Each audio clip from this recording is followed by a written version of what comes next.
Panvision TV presents.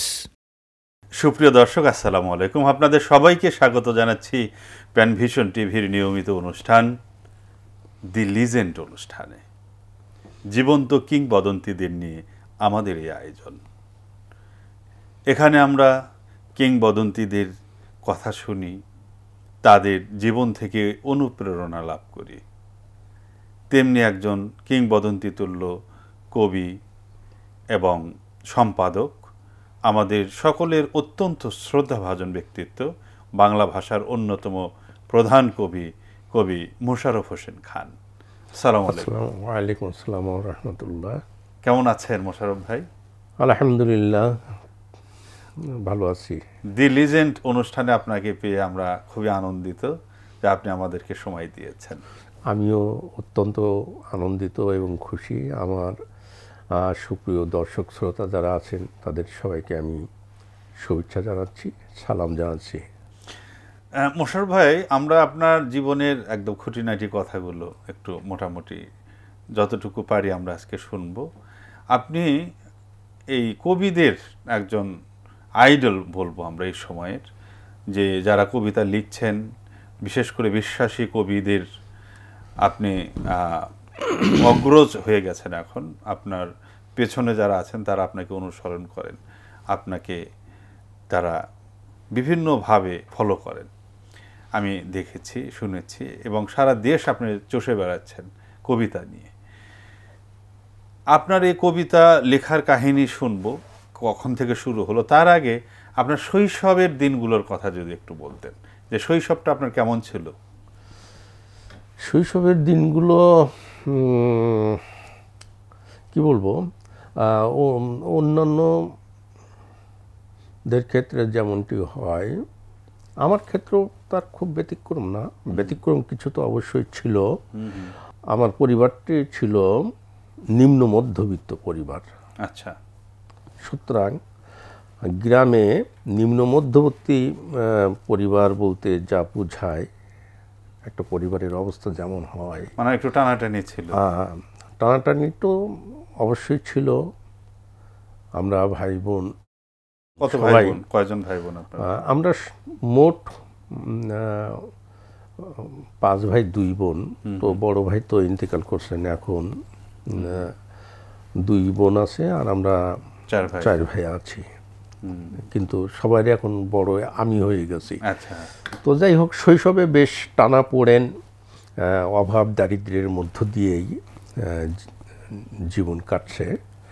তার মধ্য দিয়েই শিক্ষা দীক্ষা, লেখাপড়া দারিদ্র থাকলেও লেখাপড়ায় তো কোনো ভাটা পড়েনি আপনাদের? না না, আল্লাহর রহমতে আমার আব্বাজান তো নিজেই ছিলেন শিক্ষক। সুতরাং উনি এদিকে খুবই তীক্ষ্ণ দৃষ্টি রাখতেন। হাজারো অভাব, কষ্ট, দুঃখ, দারিদ্র যাই থাক না কেন, লেখাপড়ার ব্যাপারে কোনো রকমের ছাড় ছিল না, এবং এই ব্যাপারে তিনি কোনো রকম কম্প্রোমাইজ করতেন না। ছেলে মেয়েদের লেখাপড়ার ব্যাপারে খুবই সতর্ক ছিলেন এবং তত্ত্বাবধান করতেন নিজেই। আলহামদুলিল্লাহ। আলহামদুলিল্লাহ। তো তখন তো আসলে স্কুল শিক্ষক বা মাদ্রাসা শিক্ষক যাই বলি না কেন, তাদের আয় কিন্তু খুবই কম ছিল। তাদের মানে এই আয় দিয়ে সংসার চালানো কঠিন হতো। আমরাও শিক্ষক পরিবারের সন্তান। তো দেখা যেত যে শিক্ষকরা তাদের শিক্ষকতার পাশাপাশি আবার কৃষিকাজেও অনেক সময় যুক্ত হতে হতো তাদেরকে, যাদের জায়গা জমি ছিল। আপনার আব্বা কি শুধু শিক্ষকতার মধ্যে ছিলেন? আমার আব্বাজানের এখানে অনেক বিষয় আছে। আমাদের কোনো কৃষি জমি ছিল না। যাই হোক, কৃষি জমি ছিল না তা না, কৃষি জমি আমাদের ব্যাপক ছিল, প্রচুর ছিল আমার দাদাজানের। কিন্তু আমার দাদাজান যখন ইন্তেকাল করলেন, আমার আব্বাজান সহ আমার চাচা এবং ফুপুরা তখন খুবই ছোট, যে কারণে ওই সময় ব্রিটিশ পিরিয়ডে তখন তো এইরকম জমির বন্দোবস্ত এরকম ছিল না। তখন প্রেসিডেন্ট বলা হতো, চেয়ারম্যানকে বলা হতো প্রেসিডেন্ট। তো প্রেসিডেন্ট যে ছিলেন তিনি আমার দাদাজানের যে জমিগুলো ছিল সেই জমিগুলো অন্যদের মধ্যে মানে ইয়ে করে পার্সিয়ালিটি করে ইয়ে করে দিয়ে দিলেন, যে কারণে অনেক কিছু থাকতেও রাতারাতি নিঃস্ব হয়ে গেলেন। মানে ঠিক নদীর কিনারে যাদের বাড়ি থাকে, হ্যাঁ, একদিন হঠাৎ দেখলো যে বাড়িটি নেই, মানে কোটিপতি সব কিছু আছে কিন্তু হঠাৎ করে নিঃস্ব। তো আমার দাদিজান ঠিক এই অবস্থায় পড়ে গেছিলেন। তো আব্বাজান কিন্তু খুব দুধে ভাতে, বড় ছেলে হিসাবে দুধে ভাতে উনি বড় হয়েছিলেন, লেখাপড়া আমরা পূর্বপুরুষ বেশ মানে সম্পদশালী ছিল। হ্যাঁ, আমি যতটুকু জানি, আব্বাজানের কাছ থেকে যতটুকু আমি শুনছি, আমার 5 পুরুষ পর্যন্ত খুবই সমৃদ্ধ এবং লেখাপড়া, শিক্ষা দীক্ষা এবং সাংস্কৃতিক পরিবেশে তারা করছেন।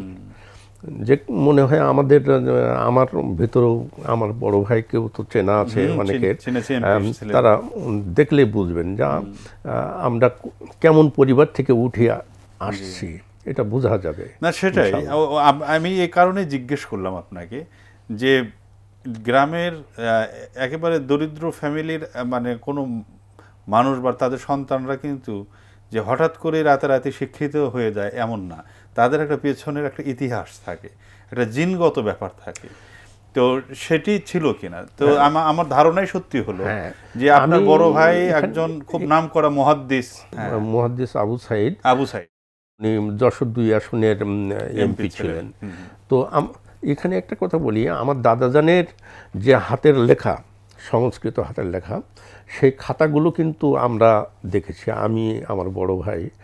তো এখন সেই বাড়িটা তো ভেঙে আবার পরে বাড়ি বানাইছে আমার ছোট ভাইরা, ফলে ওগুলো নষ্ট হয়ে গেছে। আর ওগুলো ভেঙে ভেঙে যাচ্ছিল, খাতার পৃষ্ঠাগুলো লাল হয়ে গেছিল, মানে বাঁশের ইয়ে দিয়ে, কলম দিয়ে লেখা, খুব সুন্দর হাতের লেখা। আব্বাজানের হাতের লেখাও ছিল এরকম চমৎকার। আপনারও তো সুন্দর। আমার অত সুন্দর না, আমার মেভাইয়ের হাতের লেখা আমার চেয়ে অনেক অনেক সুন্দর। বাংলা, ইংরেজি, আরবি, উর্দু, মেভাইয়ের যে হাতের লেখা, অসাধারণ হাতের লেখা। তো যাই হোক, এখন আমার আব্বাজান, দাদাজান তো ফার্সি, তারপরে সংস্কৃত, বাংলা, ইংরেজি এগুলো ভালো জানতেন। আমার আব্বাজান কিন্তু তার সাথে যুক্ত করেছিলেন আরবিটা আব্বাজান করছিলেন। খুব ভালো না, মোটামুটি চালিয়ে নেবার মতো তিনি আরবি জানতেন। আর পরবর্তী জেনারেশন তো মেভাই, আমরা তো যতটুকু পেরেছি মোটামুটি ধারণ করার চেষ্টা করেছি, এখনো করে যাচ্ছি, এই আর কি। তো যাক, আলহামদুলিল্লাহ, আপনার শৈশবের একটি ধারণা এবং আপনার পূর্বপুরুষদের একটা ধারণা আমরা পেলাম। তো পড়াশোনা কোথায় শুরু করেছিলেন? পড়াশোনাটা শুরুটাও বেশ রোমাঞ্চকর। আব্বাজানের তৈরি মাদ্রাসা, প্রাথমিক, একবার প্রাথমিক, যে ইবতেদায়ী বলা যাবে না, মানে ইবতেদায়ী নিচে, মানে একবার শুরু থেকে যেটা, তো তালের পাতা দিয়ে বানানো বসার জন্যে এই, আর লেখার জন্যে তালের পাতা আর কঞ্চির কলম, দোয়া ছিল শিমের পাতা দিয়ে কালিয়ে বানিয়ে দিতেন আব্বাজান। বাস ওই নিয়ে আমি মেভাই চলে যেতাম, একটা ছাবড়া গোল পাতা দিয়ে উপরে করা, চারপাশে 4টে বাঁশ দেওয়া। তো আমরা 20-30 জন ছাত্রছাত্রী ওই রকম কম বয়সী, এই দিয়ে শুরু। ওটা আপনার আব্বার প্রতিষ্ঠিত? হ্যাঁ, এখন সেটা সিনিয়র মাদ্রাসা। বাহ, এখন সেটা সিনিয়র মাদ্রাসা, আলহামদুলিল্লাহ, খুবই চমৎকার। ওখানে শুরু হলো। আর তারপরে প্রাইমারি পাস করলেন কোথা থেকে? আমরা বড় হচ্ছি, ক্লাস বাড়ছে, আমরা বড় হচ্ছি। তো আমি ওখানে বেশি দিন থাকিনি, আমি ওখানে ক্লাস 5-এর পরে 6-এ উঠে আমি চলে গেলাম আরো দূরে, 3 মাইল দূরে। হ্যাঁ, বাড়ি থেকেই যেতেন? সেটা আরো বড় একটা প্রতিষ্ঠান ছিল, যেহেতু আব্বাজানের ভীষণই ছিল আমাদেরকে মানুষ করা। মানে শত কষ্টের মধ্যে হলেও আমাদেরকে মানুষ করতে হবে। এই নিয়ে আব্বাজানের একটা বেশ চমৎকার কথা আছে যে আমার আব্বাজান কখনো ছাগল কিংবা গরু পুষতেন না।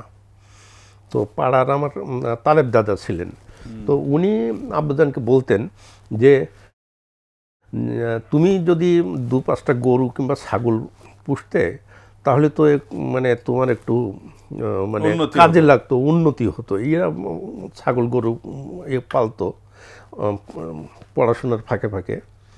আব্বাজান ছিল অন্যরকম মানুষ। আচ্ছা, উনি বলতেন যে এই 3টে ছাগল আর 2টো গরু যে পালতে গেলে আমার এই ছেলেগুলো সব ছাগল আর গরুই হয়ে যাবে, হ্যাঁ, মানুষ আর হতে পারবে না।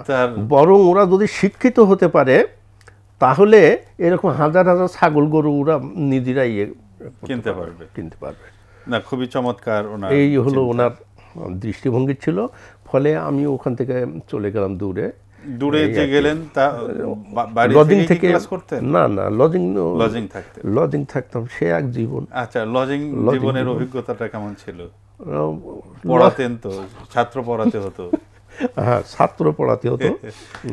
সুতরাং ছাত্র পড়াতে গেলে নিজেকে আরো অ্যাডভান্স রাখতে হতো, তাই না? আমি যে ক্লাসে, ওই ক্লাসের ছাত্র আবার পড়াতে হতো না, তাহলে আমাকে কত করতে হয়েছে। তো আমার তকদিরটাই এরকম যে আমি যখন ওখানে উঠলাম 7-এ 8-এ উঠলাম, তো দেখা গেল যে লজিং যেখানে থাকে সেও 7-এ 8-এ, তো তাকেও পড়াতে হয়। লজিং কি চেঞ্জ করেছে? লজিং তো চেঞ্জ তো করতেই হয়, কিন্তু চেঞ্জ করতে করতে করতে করতে একটা জায়গায় গিয়ে বেশ বহু বছর, মানে 5 বছরের মতো এক জায়গায় থাকলাম। মানে খুব আন্তরিকভাবে। কোন ক্লাস পর্যন্ত সেখানে? ইন্টার পর্যন্ত। হ্যাঁ, খুব মানে আমাকে ছেলের মতো করলেন। আমার বাড়ির সাথে তাদের বেশ সম্পর্ক হয়ে গেল, আসা যাওয়া সবকিছু। তখন তো যাই হোক, আলহামদুলিল্লাহ, আল্লাহ কোনো না কোনোভাবে একটা ব্যবস্থা করে দেন। আল্লাহ, এটা আল্লাহরই রহমত, আল্লাহর ইচ্ছা। আর তখন কিন্তু লজিং থাকাটা কিন্তু অসম্মানের কোনো কিছু ছিল না, এটাই একটা, হ্যাঁ, ওইটাই একটা সুন্দর একটা সামাজিক ব্যবস্থাপনা ছিল।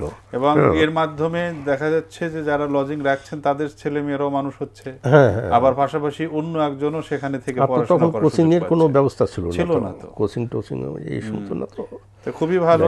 তো আপনি লজিং থেকে অন্যদেরকে পড়াচ্ছেন, তা আপনাকে কে পড়াতো? আমার পড়াটা আমাকেই পড়তে হতো। আচ্ছা, আমি বললাম যে আমাকে সবসময় অ্যাডভান্স থাকতো। এটাও আমার মানে শৈশব, এই কৈশোর থেকেই এই পর্বটা শুরু হয়েছে। আমারও মেভাইরও, আমি যে শুধু লজিং থাকছি মেভাই তা না, আমার বড় ভাইও ওইভাবে লেখাপড়া করে আসছেন একবার শেষ পর্যন্ত, মুহাদ্দিস আবু সাইদ। সুতরাং আমাদের লেখাপড়ার বিষয়টা আমরা আমাদের নিজেদেরকেই ব্যবস্থা করে নিতে হতো, এবং যাতে করে কোনো রকম আমাদের ভিতরে লিকেজটা না থাকে, শিক্ষা দীক্ষার এবং জানার লিকেজটা না থাকে, আমরা চেষ্টা করতাম। জি, তো আপনি ইন্টারমিডিয়েট পর্যন্ত ওইখানে থাকলেন। জায়গাটার নাম কি ছিল? ওটা ছিল ওটার নাম ছিল মনিরামপুর উপজেলা, যশোর মনিরামপুর উপজেলা, চাকলা। তাহলে আপনার জন্ম হচ্ছে যশোর জেলার কোন থানার কোন গ্রামে? আমার ঝিকুরগাছা উপজেলা, বাঁকড়া গ্রাম। চমৎকার একটি নাম, বাঁকড়া। কপোতাক্ষর পাশেই আমাদের গ্রামটা। নদীর সাথে তো একটা সম্পর্ক ছোটবেলা থেকে ছিল? হ্যাঁ, নদীর সাথে সম্পর্ক তো অবশ্যই, কারণ আমি যখন আমাদের বাজারটা কিন্তু একবার নদীর পাড়েই। আচ্ছা, একবার নদীর পাড়ে এখনও আছে, যদিও নদী এখন মরে গেছে, কপোতাক্ষ মরে গেছে ভারতের বাঁধের কারণে, কিন্তু তখন তো উত্তাল একটা নদী ছিল। বঙ্গোপসাগরের ওখান থেকে বড় বড় লঞ্চ জাহাজগুলো আমাদের কপোতাক্ষে চলে আসতো মাল বোঝাই করে নিয়ে কলকাতা থেকে। ওই যে মাইকেলের তো কবিতাই আছে কপোতাক্ষ, হ্যাঁ, সতত হে না তুমি পরম মনে। জি, এখানে এই নদী। আবার যে চাকলায় আমি গেলাম, ওখানে যেতে গেলেও আমার সেই নদী পার হয়ে যেতে হতো, আবার গোসল করতে সময় শুষ্ক মৌসুমে আবার ওই কপোতাক্ষে চলে আসতে হতো, কারণ ওইদিকে কোথাও পানি থাকতো না। হ্যাঁ, তো এই আর কি নদীর সাথেই মোটামুটি নদীর সাথে বসবাস। হ্যাঁ, নদী সাঁতার, ভরাট নদী শ্রাবণের সেই নদী সাঁতরে যাওয়ার ইয়েও আমার আছে। ওপারে চলে যেতেন? হ্যাঁ, ওপারে চলে যেতাম। বাহ, এ নিয়ে আমার আমি একটা সাগর ভাঙার দিন, আমার একটা উপন্যাস আছে, চমৎকার উপন্যাস। হ্যাঁ, সাগর ভাঙার দিন, এবং বাংলা সাহিত্যে একটা অনন্য উপন্যাস। হ্যাঁ, এটা সাগর ভাঙার দিন। নির্ঝর আহমেদ প্লাবন চট্টগ্রাম বিশ্ববিদ্যালয়ের বাংলা সাহিত্যের ছাত্র ছিলেন, এখন কুমিল্লা ক্যাডেট কলেজে আছে। তিনি তো এইটা বলতে চান যে বাংলা সাহিত্যে এই সাগর ভাঙার দিন সবচেয়ে ছোট বিখ্যাত উপন্যাস, জি, শ্রেষ্ঠ উপন্যাস, জি জি, তার ভাষায় এটা না, এটা আমিও পড়েছি, বইটি খুবই চমৎকার। তো মোশাররফ ভাই, যাই হোক, আপনার এই যে আমরা শৈশব, কৈশোর এবং যৌবনে চলে আসলাম, কবিতার সাথে কবে থেকে আপনার যাত্রা শুরু হলো? ওই যে যখন স্কুলে যেতেন, দুপাশে বিস্তীর্ণ মাঠ, নদী, আকাশ, ফুল, পাখি, এগুলো কিভাবে নাড়া দিত আপনার মনে ওই ছোটবেলায়? আপনার কি তখনই আপনার কবিত্ব কি আপনি অনুভব করেছেন আপনার মধ্যে? বিষয়টা খুবই মজার। আমি প্রথমেই বলেছিলাম যে অন্যদের মানে কৈশোর জীবন, শৈশব জীবন এবং আমার শৈশব কৈশোর জীবন একরকম না, ব্যতিক্রমী এবং যথেষ্ট ব্যতিক্রমী আছে। তো আমি এই প্যানভিশনের এক অনুষ্ঠানেই বলেছিলাম, এবং আমারও অনেক সাক্ষাৎকারেও আমি বলেছি এটা, যে সম্প্রতি আমার একটা সাক্ষাৎকার প্রকাশ পেল নতুন মাত্রায়, বেশ বড় সাক্ষাৎকার। সেখানেও বলেছি যে আমার লেখক হয়ে ওঠার কীভাবে শুরুটা। আব্বাজান ছিলেন মূলত একজন কবি এবং গীতিকার। আচ্ছা, এই কথাটা আবারও বলছি, কবি এবং গীতিকার। তার মানে বহু কবিতা, গান এখনও আমাদের পাণ্ডুলিপি বাড়িতে আছে, এবং ওই সময় গাওয়া হতো। কৃষকরা তার গান মাঠে গাইতেন, আর তার কবিতা তো ছাপা হতো। আমি যখন যশোরে সম্পাদনা করি সাপ্তাহিক মুজাহিদ, তারপরে দৈনিক স্ফুলিঙ্গের সাহিত্য পাতা, তখন আব্বাজানের কবিতা আমি ছাপছি, এবং অনেক সংকলন ছাপা আছে। যাই হোক, তো আব্বাজানের বুকের উপরে শুইতে শুইতে আব্বাজান কী করতেন, যে বুকের পরে নিয়ে উনি কবিতা বলতেন, অনেক সময় ছন্দে কথা বলতেন। খাচ্ছি সে সময় ছন্দে কথা বলতেন, বসছি ওনার কাছে ছন্দে কথা বলতেন। তো ছন্দে কথা বলতে বলতে বলতে বলতে এক সময় উনি জিজ্ঞেস করতেন যে আচ্ছা পাখি, হয়তো উনি বললেন পাখি, এরপরে মিল দিয়ে আর কি বলা যেতে পারে? তো রাখি একটা হতে পারে, তো আবার রাখি একটা শব্দ এইভাবে তৈরি করা। এইভাবে উনি ধীরে ধীরে ধীরে ধীরে ধীরে ধীরে আমার ভেতরের কবি সত্তাকে উনি বের করে নিয়ে আসলেন, জাগিয়ে দিলেন। আমার বড় ভাইয়েরও তাই, কিন্তু বড় ভাই যখন একটু হলেন, সচেতন হলেন, তখন কিন্তু উনি আর কবিতার দিকে না গিয়ে, উনি ভালো কবিতা লিখতেন, কিন্তু জাহানের নব পত্রিকা ওনার কবিতা ছাপা হতো।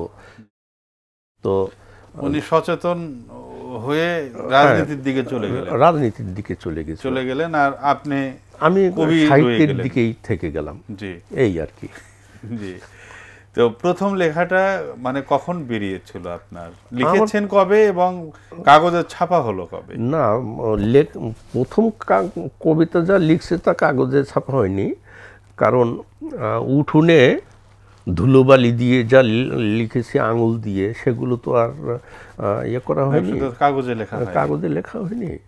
তো কাগজে যখন লেখা হয়েছে তখন সেটা কত বছর বয়স হবে? স্কুলে কাগজে 6-7 এরকম 5 থেকে মনে হয় করছি,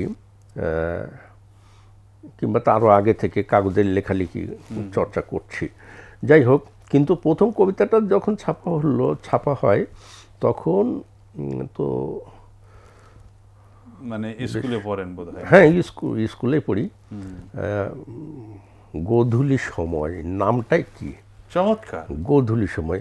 এবং আশ্চর্যের ব্যাপার হলো এই গোধূলি সময় আমার 1986 সালে যখন আমার হৃদয় দিয়ে আগুন কাব্যগ্রন্থ প্রকাশ পেল, তখন ওই কাব্যে কিন্তু আমি এই কবিতাটি অন্তর্ভুক্ত করেছি।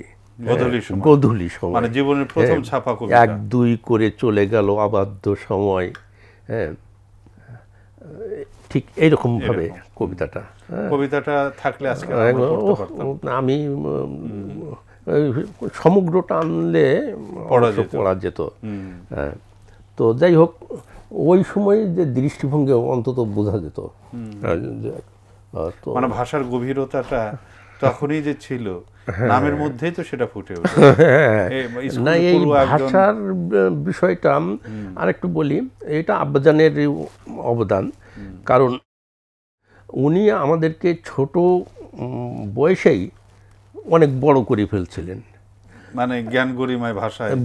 এই বড় করে ফেলার কারণে একটা সুবিধা তো হয়েছে, কিন্তু অসুবিধার একটা যে বিষয় ছিল সেটা হলো এই যে সমসাময়িক কারোর সাথে মিশতে পারতাম না।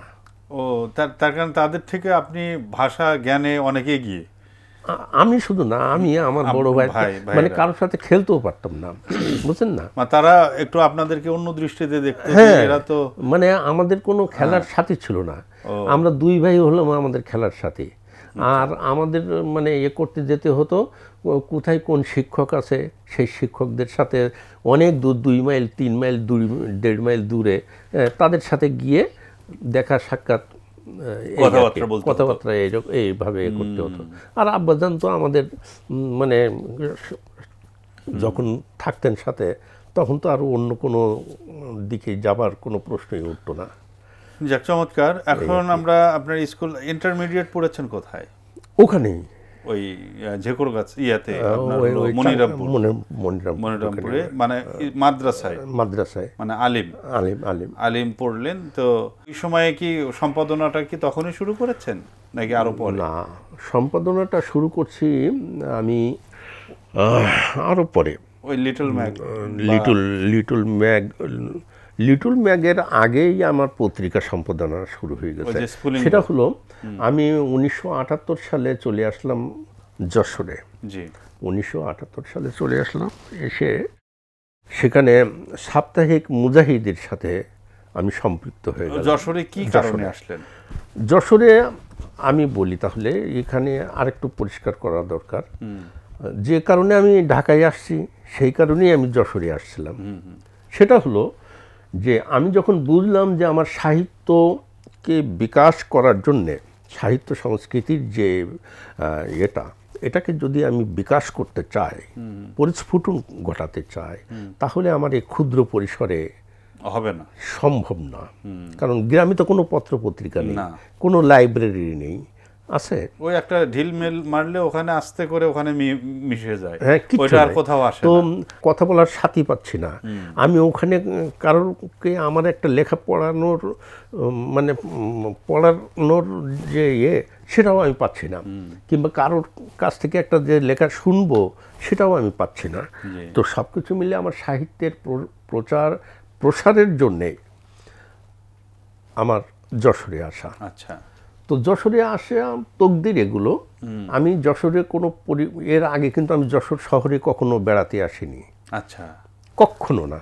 অথচ কাছেই ছিল, অথচ কাছে 22 মাইল দূরে, কাছেই ছিল। অনেকেই আসতো, স্কুল ছুটি হয়ে গেলে সবে বেড়াতে আসতো, এয়ারপোর্ট দেখতে এবং দেখতে। তো আমি কখনো আসতাম না, কেন জানি আমার ভিতরে একটা ছিল যে যখন যাব তো একবারই যাব, একবারই চলে আসলাম যশোরে। আচ্ছা, আসার পরে আল্লাহর রহমতে আমি সাহিত্য এই সাপ্তাহিক মুজাহিদের সাথে সম্পৃক্ত হয়ে গেলাম। উনি মানে এটাও তকদিরের ব্যাপার। হঠাৎ করে আমার একজন সুরিদ সিনিয়র, তিনি আব্দুল মজিদ নাম, তিনি যশোর পুলের হাটে থাকতেন। তো তার সাথে আমার একদিন পরিচয় হয়েছিল। তো আমাকে একদিন বলছে কি বিকালে যে মুশাররফ চলো আজকে তোমাকে এক জায়গায় আমি পরিচয় করে দিয়ে আসবো। হ্যাঁ, সাথে করে নিয়ে গেলেন সাইকেলে, নিয়ে তারপরে সাপ্তাহিক মুজাহিদের যিনি সম্পাদক মুস্তানুর রহমান ভাই, তার সাথে আমার দেখা করা যায়। মুস্তানুর রহমান ভাই আমার দিকে নিয়ে তাকিয়ে কি বুঝলেন আমি জানি না, তিনি আমার হাত যে ধরলেন, সেই হাত যশোরে যতদিন ছিলাম ততদিন পর্যন্ত আর ছাড়েননি। বাহ, আলহামদুলিল্লাহ। মানে তার আশ্রয় চলে গেলেন আপনি? হ্যাঁ, আশ্রয় নাম মানে তার সংস্পর্শে চলে গেল। এবং তিনি আমার উপরে এতটা নির্ভর করেছিলেন যে আমার হাতে সাহিত্য পাতা এবং ছোটদের নবীনের মাহফিল যেটা, সেটা ছেড়ে দিলেন। এবং আমি উপসম্পাদিকও লিখতাম, ওই বয়সে আমি উপসম্পাদিকও লিখতাম। হ্যাঁ, তো ওখানে কাজ করতে করতে শামসুদ্দিন আহমেদ, তখন একটু বলি যে তখন কি আপনার পড়াশোনা কি স্টপ আছে নাকি চলছে? না, পড়াশোনা তখন আমি ওই ডিগ্রি, কলেজের ডিগ্রি কেবল মানে আবার শুরু করেছি যশোরে। আর থাকছেন কোথায়? যশোরে আমি নিজের একটা করে নিয়েছিলাম, মেস না, আমি কোনো সময় মেসে থাকিনি। আচ্ছা, একটা রুম নিয়ে একাই থাকতেন? একাই। রান্না ওই একজন করে দিত। আচ্ছা, আমি কোন সময় মানে বুঝতে পেরেছি, তার মানে আপনি বেশ একটা স্বাধীন জীবন যাপন করছেন। হ্যাঁ, আমি ছোটকাল থেকে স্বাধীন চেতা, সেটা বোঝা যায় আপনার কথায়। সেটি আমি ছোটকাল থেকেই স্বাধীন চেতা। আপনাকে যারা চেনে তারা জানে যে আপনি অনেক স্বাধীন। এই জন্য আমি কোনো মেস জীবন যাপন করতে পারিনি। আর আমার কেন জানি এটা লাগতো না, ভালো লাগতো না। তো যাই হোক, তারপরে কি হলো? ওখানে ওইটা করতাম। এরপরে একজন কবির কথা বলি, শামসুদ্দিন আহমেদের সাথে আমার পরিচয়। যশোর কোটচাঁদপুর, উনি পোস্ট ডিপার্টমেন্টে চাকরি করতেন, পোস্টমাস্টার ছিলেন কোটচাঁদপুরে। ওই যে তার কবিতা কিন্তু পাঠ্য বইয়ে অন্তর্ভুক্ত ছিল। হ্যাঁ, কোন কবিতাটা? কোন ক্লাসের? বা এটা আমাদের সময় আগে, বেশ আগে ছিল। হ্যাঁ, তো আমি কবিতাটার নাম মনে করতে পারছি না। তো বেতার এবং টেলিভিশনে উনি ছিলেন, গীতিকার ছিলেন। ওই যে ভাষা নিয়ে একটা গান আছে, বিখ্যাত গান, এই মুহূর্তে আমি মনে করতে পারছি না, যদি মনে আসে আমি বলবো, ওনার লেখা সেটা। হ্যাঁ, তো শামসুদ্দিন আহমেদ সাহেব প্রায় আসতেন আমার সাথে, খুব সম্পর্ক মুজাহিদ পত্রিকায়। তো ওনার উপরে একটা সংখ্যাও আমি করেছিলাম, মানে বই আকারে, ওখানে সাপ্তাহিক মুজাহিদের একটা সংখ্যাও করা হয়েছিল সাপ্তাহিক মুজাহিদের। খুব গুণী মানুষ এবং এত ভদ্র মানুষ। তো যাই হোক, এইরকম অনেক মানুষের সাথে, লাল মোহাম্মদ নামে একজন ব্যক্তির সাথে, সাহিত্যিকের সাথে ওখানে পরিচয় হলো। আসলে দেখতেও লাল, লম্বা, 6 ফুটের মতো লম্বা। উনি ছিলেন কাজী নজরুল ইসলামের বন্ধু মানুষ। এবং কাজী নজরুল ইসলামের যে লাঙল পত্রিকা, সেই লাঙল পত্রিকায় দুইজন, উনি সম্পাদক ছিলেন, লাল মোহাম্মদ সহকারী সম্পাদক ছিলেন। আচ্ছা, তার সাথে সেখানে ঐতিহাসিক একজন ব্যক্তিত্ব। এরকম আরও কয়েকজন মানে ছিলেন, খুব ভালো লাগতো। আমাদের যে ডাক্তার ফাহমিদুর রহমান, এর আব্বা ছিল ডাক্তার মাসুদুর রহমান, তার আব্বা। তার সাথে তো খুব সম্পর্ক, তিনিও লেখালেখি। হ্যাঁ, ওই সাপ্তাহিক মুজাহিদে তাকে দিয়ে লেখাতাম। আমার কাজই তো নতুন নতুন লেখক তৈরি করা, যেটা এখনো করে যায় আর কি। তো মাসুদুর রহমান সাহেবের সাথে কথা বলতে বলতে দেখলাম যে তিনি ভালো, মানে ইসলামের ইতিহাস সম্পর্কে খুব ভালো নলেজ তার, যেমন পাইছে তার ছেলে ফাহমিদুর রহমান। হ্যাঁ, অনেক। তো মাসুদ চাচাকে বলছি যে, চাচা আপনি সাপ্তাহিক মুজাহিদে একটু লেখেন, কী বিষয়ে লিখব আমি বলে দিতাম, উনি লিখতেন। একেবারে খুব সুন্দর লেখা। তো যাই হোক, এইরকম ভালো ভালো লেখক ওখানে তৈরি হয়েছিল। তারপরে আমি যশোরে থাকাকালীন আমি ফররুখ সংসদ গঠন করেছিলাম, তার মাধ্যমে অনেক নবীন তরুণ লেখকদেরকে আবিষ্কার করা গিয়েছিল। এখানে একটু বলে রাখি, এই যে গোলাম মোহাম্মদ, কবি কবি গোলাম মোহাম্মদ। তো আমি কিন্তু যশোরে আবার বাদশা ফয়সাল ইসলামী ইনস্টিটিউটের একজন ইনস্ট্রাক্টর ছিলাম বাংলা বিভাগের। জি। তো গোলাম মোহাম্মদের সাথে এমনি পরিচয় হলো। পরিচয় হওয়ার পরে ওই আমার স্কুলে যেত, কৃষ্ণচূড়া গাছ ছিল বেশ, দেওয়ালের পিলারের সাথে ওয়ালের সাথে কৃষ্ণচূড়া গাছ, তার ছায়ার নিচে বসে আমরা দুইজন কথা বলতাম। সে খুব অমায়িক এবং খুব মিষ্টভাষী। তো কথা বলার মধ্য দিয়ে আমি যেন তার মধ্য দিয়ে মাধ্যমে কবিত্ব একটা ভাব, আসলে ভাষার এবং ব্যঞ্জনার সেটা ফুটে ওঠে। আমি বললাম যে আচ্ছা আপনি কি কবিতা লেখেন? খুব সংকোচের সাথে প্রথম বলে না। আমি বলছি কবিতা লেখেন নাকি? বলছি মাঝে মাঝে। আমি কীরকম মাঝে মাঝে? আমাকে দেবেন তো দেখি দুই একটা কবিতা। পরের দিন দেখি যে নিয়ে আসছে, ওই MM কলেজে পড়তেন উনি। তো দেখি যে কলেজ থেকে আসার পথে আমার স্কুলটাও তো ছিল ইনস্টিটিউট, চাকরি করছেন স্কুলে? হ্যাঁ, আবার পত্রিকাতেও আছি, বিকালে পত্রিকায় যাই। তো নিয়ে আসছে, আমি পড়ে দেখলাম যে সুন্দর কবিতা। এরপরে আমি সাপ্তাহিক মুজাহিদে ছাপা শুরু করলাম। এই কিন্তু কবি গোলাম মোহাম্মদের হলো। এই যে নাসির হেলাল তো লিখতেই পারতো না। হ্যাঁ, ও না, হ্যাঁ, এখন তো বহু রকমের লেখালেখি করে। পলিটেকনিক কলেজে পড়তো যশোরে। তো লজিং থাকতো ওই শেখাটিতে পাশে। তো আমি সেখানে গেলাম কি একটা কাজে একবার, আমার হাতে আবার পুরুপ রয়েছে, সাপ্তাহিক মুজাহিদের পুরুপ, মানে পুরুপ দেখা হয়ে গেলে তখন তো পুরুপ দেখতে হতো, ওই হ্যাঁ, তো ওইটা আবার করা হবে। তো ওর রুমে আমি বসে বসে ওইগুলো করছি। ও আবার ওই ফুলকুড়ি আসরের কাজ করতো। আচ্ছা। তো আমাকে ওই সময় তো দেখছে। আমি বলছি যে কি আপনি এইরকম লিখতে পারবেন? বলছে আমি তো লিখতে পারি না, মানে ওই আমি ছোটদের পাতার লেখাগুলোর করছি। তো বলছে পারবেন না কেন? হ্যাঁ, যে কামালের সাথে জামাল মিলাইতে তো পারবেন আপনি, মেলান তো। এইভাবে ওখানে বসে বসে তাকে ওই আমি এক লাইন বলি, তাকে দিয়ে আর এক লাইন করাই, ওই ঠিকঠাক করে 4টা লাইন বানিয়ে তারপর ছেপে দিলাম তার নাম, মানে হাতে কলমে জিলহজ আলী, মোহাম্মদ জিলহজ আলী দিলাম ছেপে। এই হলো জিলহজ আলীর মানে লেখক হয়ে ওঠার।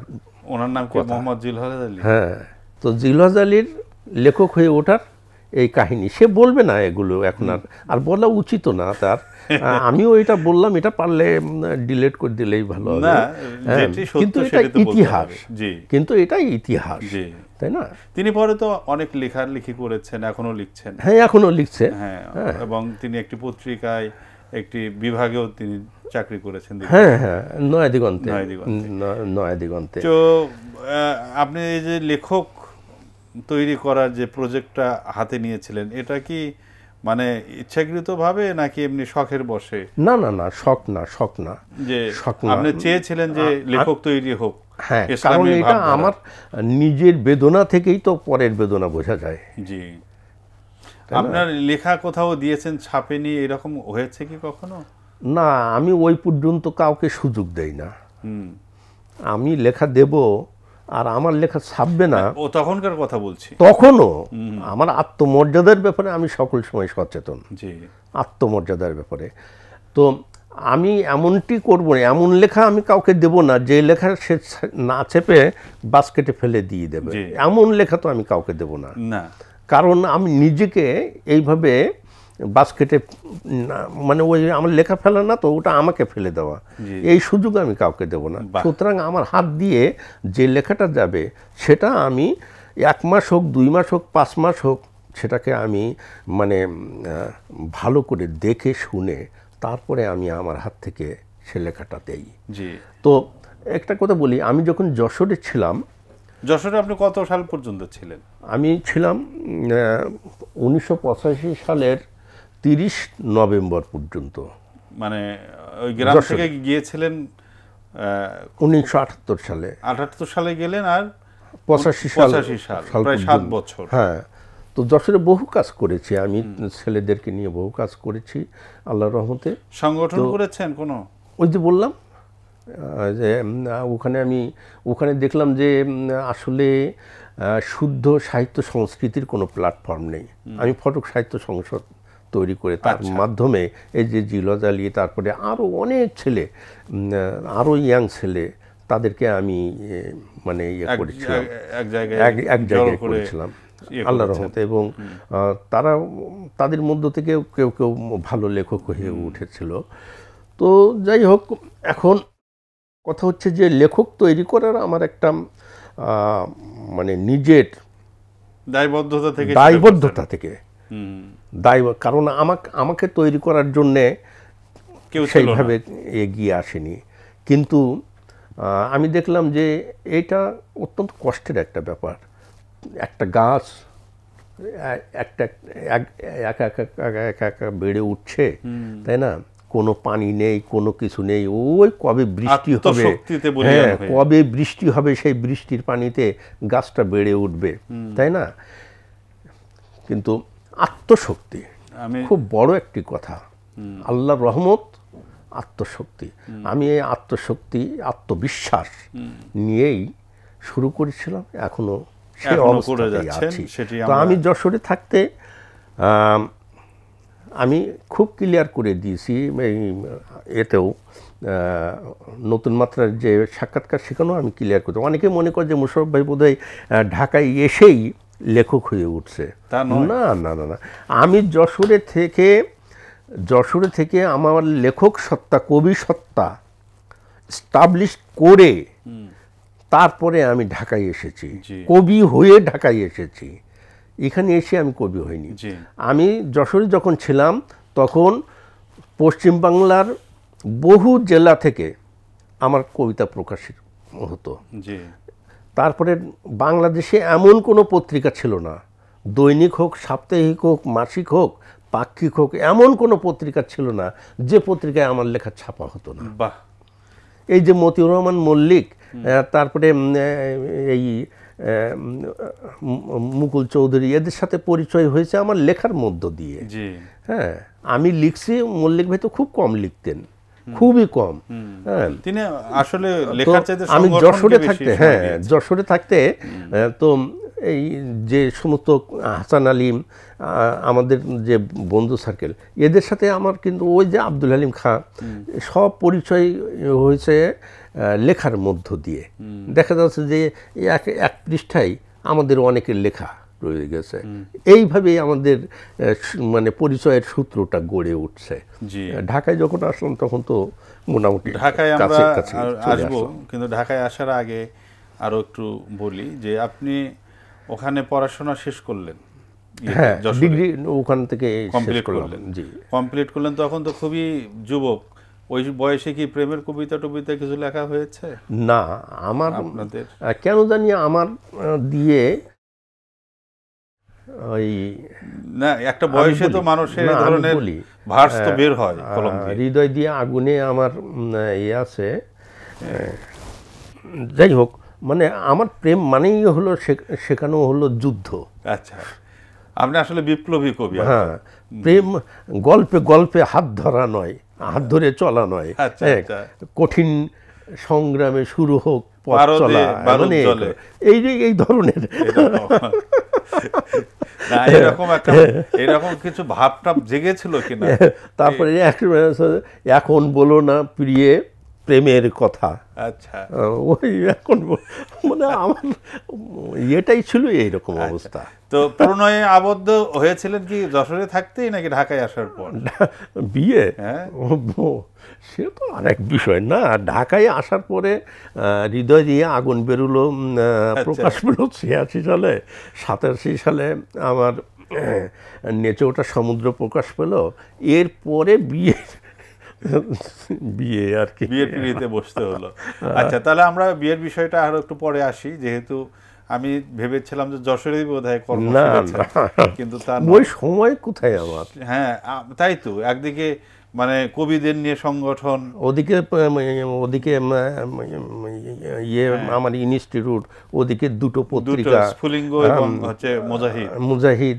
তারপরে আমি ওই খুলনা বেতারের প্রতি ইয়েতে যেতাম, ওখানে কবিতা আবৃত্তি করতাম। আচ্ছা, প্রতি মাসে একবার না দুইবার, মানে মাল্টি টাইপ কাজ করতে হয়েছে একই সাথে। হ্যাঁ, কারণ সবগুলোই হচ্ছে সৃজনশীল কাজ। যশোরে তো সাহিত্যকে তুলে ধরার মতো তখন কেউ ছিল না, কেউ ছিল না। তো জি, তো আপনি ঢাকায় কোন অভিপ্রায়ে আবার আসলেন? ওখানে তো ভালোই ছিলেন। ভালো ছিলাম, হ্যাঁ। ওই যে বললাম, তখন আমার মনে হলো যে যশোর আমার জন্যে ভালো, কিন্তু আমার সাহিত্যের জন্যে অত বেশি ভালো না। কারণ যশোর আমাকে ধারণ করতে পারে, কিন্তু আমার সাহিত্যকে ধারণ করতে পারে না। তখন আমার কি করতে হলো, আমি যশোরের সমস্ত পাঠ চুকে দিয়ে, এর আগে কিন্তু ঢাকায় আমি কখনো বেড়াতেও আসিনি। একদম পুকুরের মাঝখানে চলে আসলেন। হ্যাঁ, আমি কিন্তু ঢাকায় কখনো বেড়াতেও আসিনি। মানে যেমন যশোরে কখনো আগে আসেন না, ঠিক তেমনি আমি যশোরে এত দায়িত্ব পালন করেছি। আমি আবার সোনার বাংলার কিন্তু যশোরের করেসপন্ডেন্ট ছিলাম, সাপ্তাহিক সোনার বাংলার। আমি ইচ্ছে করলে তো আসতেও পারতাম। কামরুজ্জামান ভাই অনেকবার আমাকে আসার জন্য বলেছে। তার মানে কিন্তু ওটা কিন্তু বলেননি আপনি যে সোনার বাংলার করেসপন্ডেন্ট, সেটা কিন্তু বাদ গেছে। সেটা বাদ গেছে, এই কথা প্রসঙ্গে আসলো। কামরুজ্জামান ভাইও আমাকে বলতেন যে আপনি ঢাকায় আসেন, আপনি ঢাকায় আসেন। হ্যাঁ, তো তারপরে চিঠিপত্রে মুকুল চৌধুরীর সাথে যোগাযোগ, অন্যদের সাথে যোগাযোগ হতো। মুকুল চৌধুরী কি তখন ইসলামিক ফাউন্ডেশনে? হ্যাঁ, না, ইসলামিক ফাউন্ডেশনে লেখাপড়া মনে হয় শেষ। চিঠিপত্র বলতে কিসের চিঠি, কিভাবে? হাতের লেখা চিঠি। তখন তো অন্য কোনো ছিল না, মোবাইল ছিল না, তাই না? নিয়মিত চিঠিপত্র লেখা। তো আপনি ঢাকায় কোন সালে আসলেন? আমি আসলাম, এই যে বললাম 1985 সালের 30 নভেম্বর আমি আসলাম। এসে ঢাকায় যে এসে পৌঁছলেন, তখন আপনার অনুভূতিটা কেমন হলো? যে এরকম কল্পনা করেছিলেন যে ঢাকায় এইরকম, যেহেতু আগে কখনো আসেননি, তারপর ঢাকায় এসে কি আপনার সেই কল্পনার সাথে সেই ঢাকা কি মিলল? আমি ঠিক ঢাকাকে মানে ওইভাবে তো কল্পনা করি না। আমি কল্পনা করেছি আমার সাহিত্যের মাপকাঠি দিয়ে। সুতরাং আমার কোনো মানে হতাশ হবারও কিছু নেই, আবার প্রাপ্তিরও কিছু নেই। কারণ আমি সাহিত্যের যে নির্মমতা, এগুলো আমি তো ততদিনে জেনে গেছি এবং বুঝে গেছি, রপ্ত করে ফেলেছি। ফলে সাহিত্যের নির্মমতা কথাটা কিন্তু মানে একটু অন্যরকম। হ্যাঁ, অন্যরকম। আমি এতক্ষণ যা বললাম তা মনে হবে যে বেশ সোনার হরিণের মতো, আসলে তা না। হ্যাঁ, এ প্রত্যেকটা হলো ওই বাঁশে তেল দেওয়া, হ্যাঁ, সেই বাঁশ বেয়ে ওঠার মতো। আচ্ছা আচ্ছা, তেল দেওয়া বাঁশে ওঠার মতো। হ্যাঁ, কিন্তু সেটা উঠেছি আল্লাহর রহমতে। এই জন্য আমার কবিতায় বহু জায়গায় পাওয়া যাবে যে আমি মানে পাহাড় টপকে চলে গেছি, হ্যাঁ, আগুনের দরিয়া পেরিয়ে এসেছি। আসলেই আমি আগুনের দরিয়া পেরিয়ে এসেছি। এটা কোনো মানে কথার কথা না, বাস্তবে। এটা বাস্তবে যারা আমাকে দেখেছে সেই সময় তারা এটা উপলব্ধি করবে, তারা জানেন। যারা দেখেননি, এখন যারা দেখেন কিংবা করেন, তারা বুঝবেন না সেই সময়ের কথা। এই আর কি। তো ঢাকায় এসে কোথায় উঠলেন? ঢাকায় এসে উঠলাম বাংলাদেশ ব্যাংকে একজন ডাইরেক্টর ছিলেন কামরুল মোহাম্মদ মুশাররফ হোসেন। ওনার বাড়ি ছিল মাগুরা। তো উনি যখন বাংলাদেশ ব্যাংকের কাজে যেতেন খুলনা, ওই লেখালেখির মাধ্যমে পরিচয়, তিনিও লিখতেন। তখন ওই যশোরে আমার বাসায় থাকতেন, লেখালেখির মাধ্যমে পরিচয়। উনিও একটা লিটল ম্যাগ বের করতেন, আমিও লিখতাম। তো আমার ওখানে থাকতেন। তো আমি একেবারে ওই গুলিস্তানে নেমে ওই বাংলাদেশ ব্যাংকে চলে আসলাম। না, রিক্সায় চলে আসছিলাম। এসে তারপরে ওনার পরিচয় দিলাম, বললো যে ওই জায়গায়। উনিও জানতেন না আমি ঢাকায় আসছি, এবং আসার সময় যে আমি বিশাল কিছু নিয়ে আসছি তাও কিন্তু না। ছোট একটা ব্যাগ, ছোট ব্যাগ ওর না, মানে একটা লুঙ্গি আর আমার ওই পাজি পুঁথি যা। পরনে কি ছিল? হ্যাঁ, পরনে পাজামা পাঞ্জাবি, খদ্দরের পাঞ্জাবি আর সুতির পাজামা। পয়সাপাতি কত ছিল? না, সে কথা আর বলার মতো না। পয়সাপাতি মোট ছিল 100 টাকা, তো আমার গাড়িতে গিয়েছিল বোধহয় 80 টাকা। আচ্ছা, গাড়ি ভাড়া মনে হয় সেই সময় 80 টাকা ছিল বোধহয়, আর 20 টাকা যা ছিল। তো যাই হোক, কামরুল ভাইয়ের ওখানে এসে দেখা করলাম। কামরুল ভাই বললেন যে বাসায় চলেন। বাসায় গেলাম। পরের দিন আমারও অনেক বিল পাওনা ছিল ঢাকায়, লেখার বিল। ইত্তেফাক, দৈনিক বাংলা, বিচিত্রা, রোববার, কলম, এইরকম অনেক জায়গায় আমার লেখার বিলগুলো আসা হয় না তো, আর এরাও টাকা পাঠাই দেয় না, ফলে লেখার বিলগুলো পাওনা ছিল। তো কামরুল ভাইকে বললাম যে আগের লেখার বিলগুলো পাওয়া যায় কিনা দেখি। তো ওই লেখার বিলগুলো কাছাকাছি ইত্তেফাক ছিল, রোববার ছিল, বিচিত্রা ছিল, ওগুলো নেওয়ার পরে তারপরে দেখলাম যে আমার লিস্টে রয়েছে কলমও রয়েছে, হ্যাঁ, কলমের বিলও বাকি আছে। তো কলমের অফিসটা কোথায়? তো কলমের অফিস না, কাঠামো ছিল না, এলিফ্যান্ট রোডে ছিল, অন্য জায়গায় বাম এই পাশে। তো যাই হোক, ঠিকানা নিয়ে সেখানে গেলাম। গেলি দেখলাম যে মল্লিক ভাই আছেন, মান্নান তালিব ভাই আছে, নাদির ভাই তো আলাদা রুমে, ওনার সাথে আমার দেখা হয়নি। আমি যাওয়ার সময় দেখছিলাম যে একজন বসে আছেন। তো তালিব ভাই নিয়ে আমাদের দেখে তো বলছে যে আমি তো মনে করছিলাম যে আপনি অধ্যাপক মানুষ, মানে কলমে যে ধরনের এবং অন্য লেখা যা ছাপা হয় ভাষার দেখে উনি মনে করছিলেন যে সাধারণ না, অধ্যাপক মানুষ, ভাষা সমৃদ্ধি দেখে। তো যাই হোক, মল্লিক ভাইয়ের সাথে দেখা সাক্ষাৎ হলো, এই প্রথম দেখা হলো। মল্লিক ভাই আমারে বললেন যে আপনি একটা কাজ করবেন, বিকালের দিকে আমতলায় মসজিদে চলে যাবেন। উনি তখন আমতলা মসজিদে থাকতেন, ওই যে অধ্যাপক সাহেবের ওখানে। আচ্ছা, মগবাজার। তো আমি ওই সমস্ত নিয়ে ওখানকার বিলটিল নিয়ে গেলাম, কামরুল ভাইকে বললাম, বলে সন্ধ্যায় ওখানে মাগরিবের নামাজ পড়লাম। মাগরিবের নামাজ পড়ার পরে তারপরে মিম ফজলুর রহমান নামে একজন অতিশয় মানে ভদ্র লোক এবং অত্যন্ত মানে রসিক ব্যক্তি, উনি আসলেন। হ্যাঁ, তারপরে এসে দেখে যে উনি বলতেছেন মল্লিক ভাইকে, কি সম্পাদক পাওয়া গেছে? আর মল্লিক ভাই তখন আমার সাথে গল্পই করতেছেন।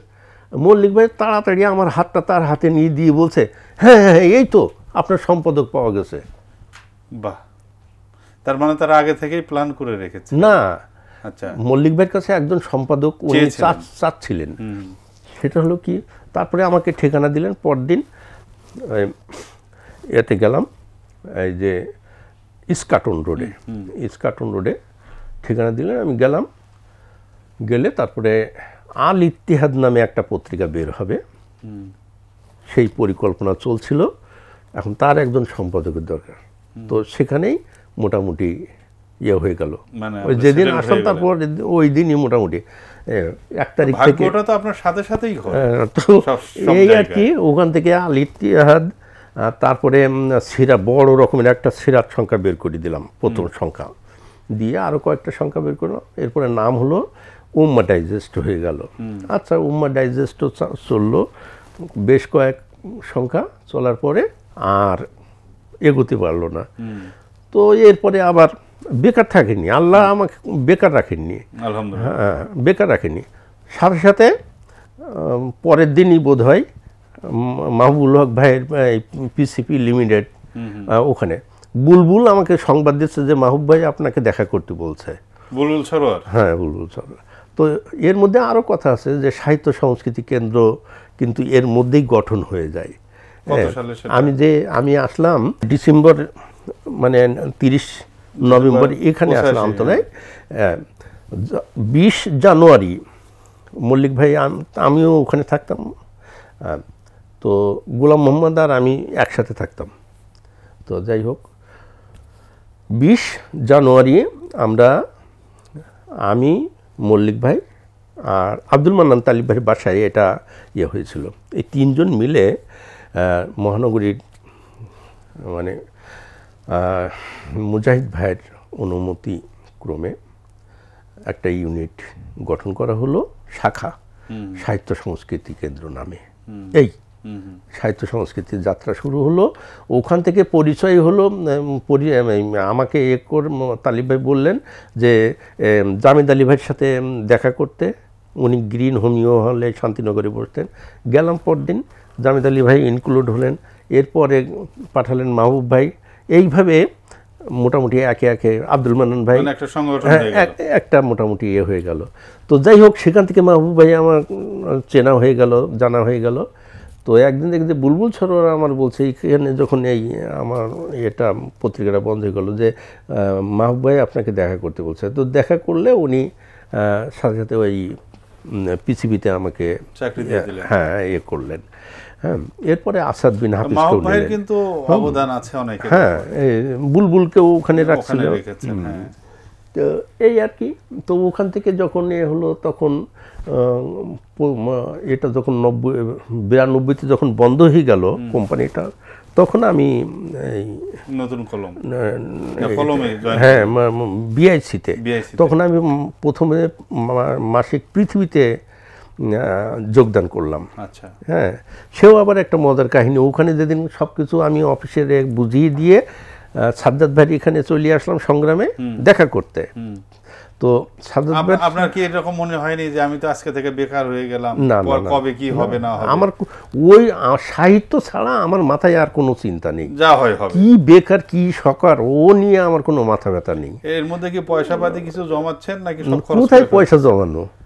পয়সা জমালি এই সমস্ত তরুণ ছেলেপিলি যারা এখন তো সবাই চুল পেকে গেছে, দাদা হয়ে গেছে, ওদেরকে কিভাবে মানুষ করলাম আমরা?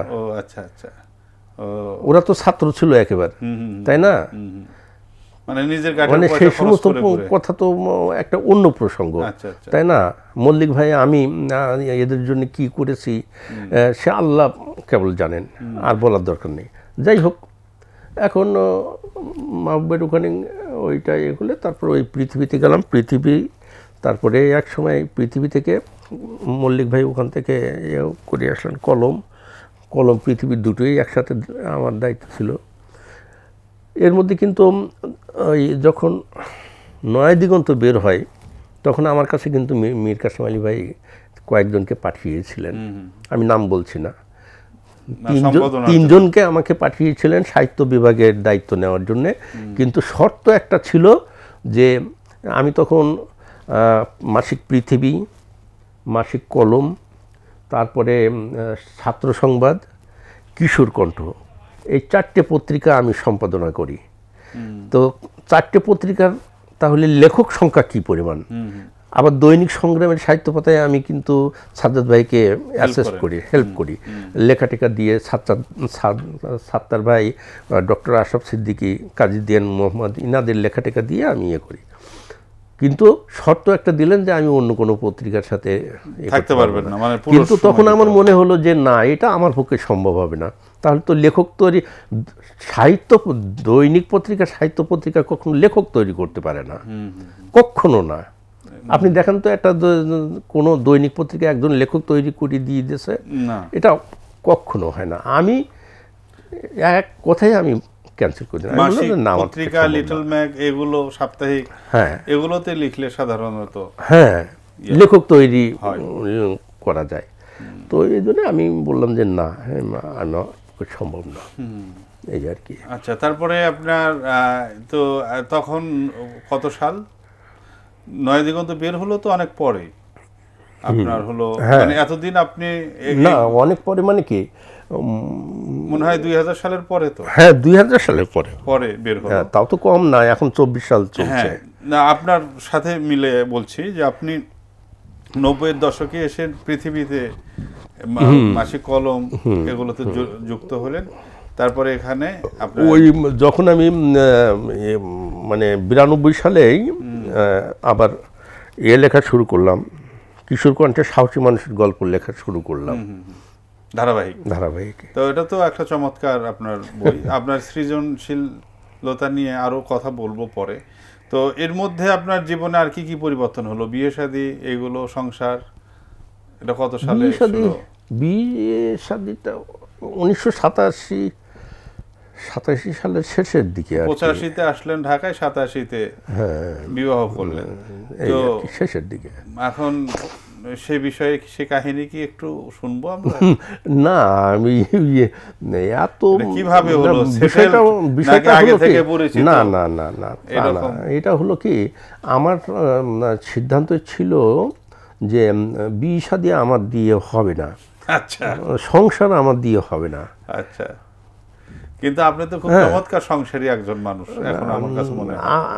আমার কেন জানি আমার মনে হচ্ছিল না আমি যে খুব সংসারী মানুষ, আমি সংসারী মানুষ না, সেটা তোমার ভাবির কাছে জিজ্ঞেস করলেই ভালো বুঝতে পারবে। এমনি মনে করো ভাবি কিন্তু আপনার সংসারে কিন্তু খুবই হ্যাপি। হ্যাঁ, এটা সবাই, মল্লিক ভাই সহ আমার বন্ধু বান্ধব সবাই বলে। আমি ভাবিকে দেখে বুঝেছি যে তিনি যে কি পরিমাণ যে হ্যাপি একজন মানুষ, না কি পরিমাণ যে আমাকে ভালোবাসেন, ছাড় দিয়েছেন, ভালোবাসা দূরে ছাড় দিয়েছে আমাকে। হ্যাঁ, যেমন কি বলবো, আমি তো তার মানে কখনোই আমি বেশি সময় আমি দিতে পারিনি, কখনোই না। আমার ছেলে মেয়েদেরকেও আমি সময় দিতে পারিনি, বুঝলেন না। এই সাহিত্য সভা, অমুক কবি গড়ি তোলা, অমুক সাহিত্যিককে তুলি ধরা, এই করা ওই করা, হ্যাঁ, এই সমস্ত করতে গিয়ে আমার নিজের সন্তান সন্ততি, আমার পরিবারের প্রতি আমি কিন্তু ইনসাফ করতে পারিনি সে সময়। হ্যাঁ, তো যাই হোক, এখন আমি সংসার করার চিন্তাই ছিল না। আমার ছোট ভাইদেরও বিয়ে হয়ে গেছে, সন্তানাদিও হয়ে গেছে। পাড়ার আসলে গ্রামের একটা বিষয় আছে তো, হ্যাঁ, গ্রামের একটা নানা ধরনের কথা আসে তো, তখন আব্বাজান খুব লজ্জায় পড়ে গেছেন। আমাকে চিঠি লিখলেন যে বাবা এইরকম গ্রামে তো একটা বোঝো না, তুমি বড়, বিয়ে করো, ছোটরা বিয়ে করছো সন্তান নিয়ে। আমি তো তখন আমার মনে হলো যে যদি বিয়ে করতে হয় তাহলে এমন একটা মেয়েকে বিয়ে করতে হবে যে মনে করবে যে আমাকে বিয়ে করার কারণে আমার পরিবার উপকৃত হয়েছে, মানে এতিম, এরকম একটা এতিম মেয়ে যদি পাওয়া যায় তাহলে আব্বাজানকে চিঠি লিখলাম, একেবারে অসহায় এতিম, হ্যাঁ, যে অন্তত তার মানে এটা সৎকা হিসাবে যেন আল্লাহর কাছে কবুল হয়। এটা বড় লোকের মেয়ে বিয়ে করে আনলে তো তার পিছনে হাজার খরচ করলেও কোনো ইয়ে নেই, না ওই কোনো কৃতজ্ঞতাও নাই, আবার সারাদিন দৌড়ের ওপর রাখবে। তো আমি দেখলাম যে একটা যদি মানে এতিম মানুষ পাওয়া যায় তাহলে সেটা সকল দিক দিয়ে ভালো হবে। আর আল্লাহ রসুল এতিমদেরকে খুব পছন্দ। আল্লাহ কি এই দোয়া কবুল করলেন?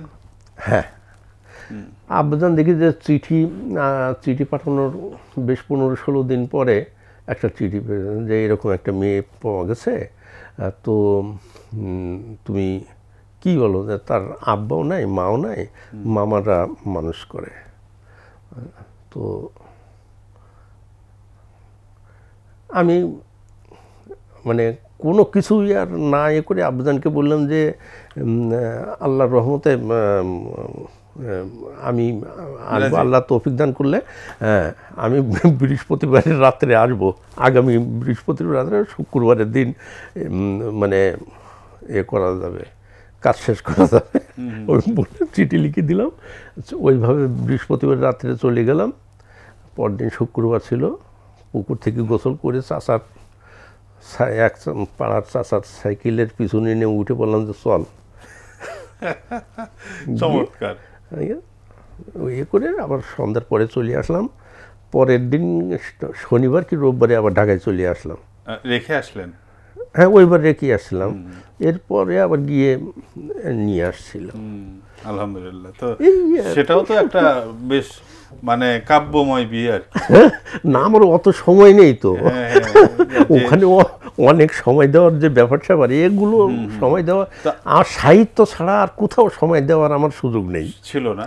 তো ইসলামিক যে আপনার বিভিন্ন সংগঠন ছিল, এগুলোর সাথে কি এটা তো সম্পর্ক আমার পারিবারিকভাবেই ছিল, কিন্তু আপনি তো সাহিত্যের বাইরে মনে ফর্মালি সময় দেওয়ার মনে হয়? হ্যাঁ, ফর্মালি যতটুকু সুযোগ হয়েছে এর মধ্যেই। পরে তো দিয়েছেন?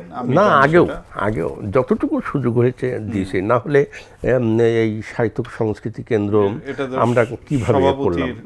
না, এটা আমরা গঠনই বা করলাম কিভাবে, তাই না? এরপরে যশোরে যে চিন্তা করতে হবে যে আমাদের কোনো কিছুই ছিল না, সেখানে কিন্তু ফরুক সাহিত্য সংসদের মতো একটা ঐতিহ্যবাহী একটা সংগঠন আমি দাঁড় করালাম, তাই না? এটা সংগঠনের না নাই, ধরে রাখার মতো লোক না থাকলে তো আর হয় না। তো মোশাররফ ভাই, আমরা বেশ চমৎকার খোলামেলা আলোচনা কিন্তু করছি, আমরা শেষের দিকে আসছি অবশ্য। তো এরপরে আপনার হলো যে প্রফেশনালি আপনি আর কোন কোন জায়গায় ইনভলভ হলেন পরবর্তীতে এখন পর্যন্ত? এখন তো কিশোর কণ্ঠে তো আমার 1988 সাল থেকে কিশোর কণ্ঠের সাথে আমার সম্পৃক্ততা। এখন আমি সম্পাদক হিসেবে অনেক সময় ধরে আপনি আছেন, আমরা দেখছি। এরপরে মাসিক পৃথিবীতে ছিলেন, কলম পত্রিকায় ছিলেন দীর্ঘ সময়, এবং নতুন কলম পত্রিকার ওনারশিপও আপনার নামে আছে, সেটাও সম্পাদক প্রকাশক দুটোই আপনার নামে। আর লেখালেখির তো কোনো শেষ নাই আপনার। এখন পর্যন্ত আপনার বই বের হয়েছে কতগুলো? আপনার তো তালিকাটা তো আমার কাছে এখন আমি মনে করতে পারছি না। তো যাই হোক, সব কিছু আমার নিজের মৌলিক লেখালেখি, আমার সম্পাদনা, তারপরে অন্যান্য সব কিছু মিলিয়ে শতক কিংবা শতকের মানে পার হয়ে যাবে। যাই হোক, তো আপনি আপনার লেখার উপজীব্য আপনি কি করেছেন সারা জীবন? মানে কোন বিষয়টাকে আপনি লেখায় প্রকাশ করতে চেয়েছেন? এটা হলো যে মানুষের আদর্শ এবং মানুষের জাগরণ, অর্থাৎ মানুষই হচ্ছে আপনার কবিতার উপজীব্য। মানুষ তাছাড়া তো মানুষ ছাড়া তো আর কোনো কিছু গ্রহণযোগ্য হতে পারে না, তাই না? মানুষের চেয়ে এত মানে উচ্চতায় আর কোনো কিছু তো নজরুল তো বলছেন, আর মানুষ আসলেই কিন্তু অন্য সবকিছুই চলে আসে, তাই না? এবং পৃথিবীটা তো আল্লাহ তাআলা মানুষের জন্য সৃষ্টি করছে। তো এই জন্য মূলত মানুষই হলো আমার এবং মানুষের যে বিশ্বাস, মানুষের ঐতিহ্য এবং চেতনা, মানুষের জাগিয়ে তোলা, তরুণদেরকে জাগিয়ে তোলা, এই আর কি। এই যে আমাদের গণ অভ্যুত্থানটা হলো আল্লাহর রহমতে, আল্লাহ কবুল করলেন, তাই না? একটু খেয়াল করার বিষয় আছে যে কাজী নজরুল ইসলামের কবিতা গান এই গণ অভ্যুত্থানে কিভাবে অসাধারণ প্রভাব ফেলেছিল এবং কিভাবে জাগিয়ে এগুলো। সেই সাথে সাথে আমরা যারা লিখছি, আমার যে অনেক কবিতা গান ওই সময় তরুণরা সামনে রেখেছে। এ আধার থাকবে না চিরকাল, সহসা জেগে উঠবে সূর্য, উড়বে এই বিজয়ের পাল। ওই সময় দেখতাম যে খুব এই যে গণ অভ্যুত্থানের যে মুহূর্তগুলো খুব করতো সবাই। তারপরে আমার অনেক কবিতার স্লোগানগুলো তারা ব্যবহার করেছে অনেক। তো এটি একটি অসাধারণ ব্যাপার যে এটি একজন কবির জীবনের সবচেয়ে বড় পাওয়া, যখন কবির কবিতা মানুষের মুখে মুখে ফেরে, যখন তার কবিতাকে কোট করা হয়, কবিতা দিয়ে দেয়াল লেখা হয়। তাই এটাই হচ্ছে একজন কবির সফলতা। এটাই। এবং মানুষের জন্য যে আপনি লিখেছেন, মানুষকে জাগানোর জন্য যে আপনার যে বোধ কাজ করেছে, সেটি কিন্তু স্প্রেড হয়েছে গণমানুষের। তো তারই মধ্যে একটি কবিতা আমার হাতে আছে, 24-এর কবিতা। এই কবিতাটা একটু প্রিয় দর্শক আপনাদেরকে শোনায় আজকের এই অনুষ্ঠানে। এটি কিন্তু একটা ঐতিহাসিক অনুষ্ঠান। বাংলা সাহিত্যের সবচেয়ে অগ্রগণ্য কবি এই সময়ে, এবং 80-র দশক থেকে যিনি এই কবিতা অঙ্গনকে ফুলে ফলে সুশোভিত করার জন্য শুধু নিজের লেখা না, এবং অসংখ্য কবি যিনি তৈরি করেছেন তার হাত দিয়ে পৃষ্ঠপোষকতা দিয়েছেন, কবিতার জন্য তিনি সারাটা জীবন কাজ করছেন এবং এখনও অক্লান্তভাবে করছেন। এবং তিনি বললেন যে 24-এর যে গণ অভ্যুত্থানে কিন্তু অসংখ্য কবিতা উচ্চারিত হয়েছে গণমানুষের মুখ দিয়ে। তেমনি একটি কবিতা আপনাদেরকে একটু আমি শোনাতে চাই, 24-এর কবিতা, মোশাররফ হোসেন খান। কাঁপিয়ে পথ ঝাঁপিয়ে চলে 24-এর ভাই ভগ্নী, রাস্তায় রাস্তায় বারুদ জ্বলে প্রতিরোধের অগ্নি। এক ছাইদের বক্ষ থেকে লক্ষ ছাইদ জাগলো, এই বুঝিবা ক্ষোভের তোরে স্বৈরাচারী ভাগলো, ক্ষোভের বেলুন ফাটলো দেখি, স্বৈরাচারী কাঁপছে, উল্টে গেল প্রাসাদ নাকি, মরণ এলো ভাবছে। রক্ত স্রোতে সাঁতার কাটে, রক্ত খেকো রঙ্গনা, ভাবখানা তার এই যে মানুষ বঙ্গদেশের অঙ্গনা। মর্মপীড়ায় যায় না দেখা, রক্ত মাখা ধুলি, সূর্য যেন লক্ষ্য ছাইত, বুলেট বিদ্ধ খুলি। ছাই দিয়ে তো যায় না ঢাকা, অগ্নিগিরির অগ্নি, সকল ঘরে ওই জেগেছে 24 ভাই ভগ্নী। ক্ষোভের মিছিল দ্বিগুণ হলো, ভাঙলো অধীনতা, রক্ত সাগর পেরিয়ে তারা আনলো স্বাধীনতা। বুকের ভেতর বারুদ জ্বলে, চোখের ভেতর অগ্নি, ইতিহাসের শ্রেষ্ঠ বীর 24 ভাই ভগ্নী। আলহামদুলিল্লাহ, অসাধারণ এই কবিতা, এবং এই কবিতাটি অনেকেই আবৃত্তি করেছেন ইতিমধ্যেই, আমি সোশ্যাল মিডিয়ায় দেখেছি। তো প্রিয় দর্শক, আমি ওই সময় একটি কবিতা লিখছিলাম যখন আন্দোলন চলছে। আমি যদিও ওই কবিতাটা আজকে একজন ওই ছাপানোর জন্য নিচে প্রকাশ করবে এক পত্রিকায়, তো আজকে দিয়েছে দেখলাম। তো কবিতাটার নাম হলো অতিক্রমী। আমি নিজেকে নিজেই অতিক্রম করে যাচ্ছি, এরকম কি? আচ্ছা, আমি একটু শোনাই। 7 প্রহরে ঘর ছেড়েছি, মনস্তাপে মগজ গলে, দগ্ধ বুকে কষ্ট চেপে, পা দুটি বেশ জোরসে চলে। ঘরে ছেড়েছি, পর করেছি নিদ্রা এবং নিজের সুখ, সামনে দেখি আগুন শুধু, কান্নারত হাজার মুখ। বাঁধন ছিঁড়ে বাইরে আসি, চিন্তা করার সময় নেই, 10 দিগন্ত সূর্য হারা, 10 দিগন্ত সূর্য হারা, সেই খবরটি ছড়িয়ে দেই। জগৎ জুড়ে অসুখ ভারী, বিশ্বকাপে মরণ ভয়ে, রুদ্ধশ্বাসে ছুটছি তাই মানবতার স্বপ্ন জয়ে। সকল পাড়া জাগিয়ে দিয়ে, নাড়িয়ে দিয়ে সকল প্রাণ, তাড়িয়ে দিয়ে বর্গিগুলো, তবেই নেব ফুলের ঘ্রাণ। বিশ্বটাকে নিঃস্ব রেখে কেমন করে ফিরতে পারি, মুক্ত নেশায় যুক্ত হয়ে দিচ্ছি নদী সাগর পাড়ি। ঘর ছাড়ে যে কুণ্ঠাহীনে, রুখবে তাকে সাধ্যকার, ঝড়ের মতো ভেঙ্গে চলি সকল বাধার রুদ্ধতার। ফিরব বলে ঘর ছাড়িনি, পেছন ফেলে সকল শোক, ফিরব বলে ঘর ছাড়িনি, পেছন ফেলে সকল শোক, ফেরার কথা পরে ভাবব, সুস্থ হলে বিশ্বলোক। বাহ, চমৎকার! এর চেয়ে আর মানে ওপরের কথা কি হতে পারে? এর বাইরে তো লেখার আসলে আর কোনো কথা থাকতে পারে না যে আমি ফিরবো না। হ্যাঁ, সেই তো। যদি বিশ্বলোক যদি সুস্থ হয় কখনো, তাহলে ফিরবো। দারুণ, অসাধারণ, অসাধারণ। আসলে কবিতা তো এমনি হওয়া দরকার। কবিতা